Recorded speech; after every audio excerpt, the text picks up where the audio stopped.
Godzilla और king Kong की दोस्ती और खोई हुई बकरी, एक मज़ेदार कहानी हिंदी में। बहुत समय पहले की बात है, एक बड़े से जंगल में दो अनोखे दोस्त रहते थे, गॉडजिला और किंग कॉन्ग। दोनों बहुत ताकतवर थे, लेकिन दिल से उतने ही भोले और प्यारे। उन्हें लड़ाई झगड़ा पसंद नहीं था, बल्कि उन्हें घूमना, खेलना और अपने छोटे दोस्तों का ध्यान रखना बहुत अच्छा लगता था। उनका सबसे प्यारा दोस्त था एक छोटी सी सफ़ेद बकरी, जिसका नाम था बक्की। बक्की बहुत शरारती थी, लेकिन दोनों की लाडली भी थी। गॉडजिला उसे अपने कंधे पर बिठाकर जंगल घुमाता और किंग कॉन्ग उसके लिए पेड़ों से मीठे फल तोड़ कर लाता। एक दिन जब तीनों पहाड़ों के पास पिकनिक मना रहे थे, तभी बक्की कहीं चुपचाप गायब हो गई। गॉडजिला बोला, कॉन्ग, बक्की कहाँ गई? मैंने तो उसे यहीं देखा था।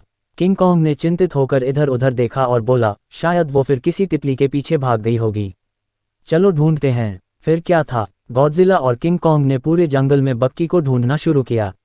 उन्होंने झील के किनारे देखा, ऊंचे पहाड़ों पर चढ़कर आवाज लगाए, गुफाओं के अंदर झांका, पक्षियों से भी पूछा, क्या तुमने बक्की को देखा? हर कोई कहता, नहीं, हमने तो नहीं देखा।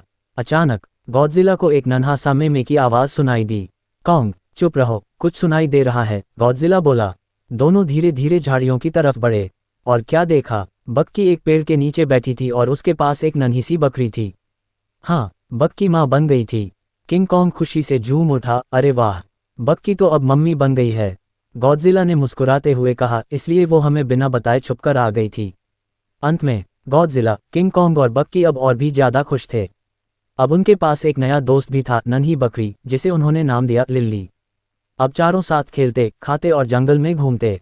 सीख, सच्चे दोस्त मुश्किल वक्त में साथ होते हैं और प्यार हमेशा बढ़ता है जब हम एक दूसरे का ध्यान रखते हैं।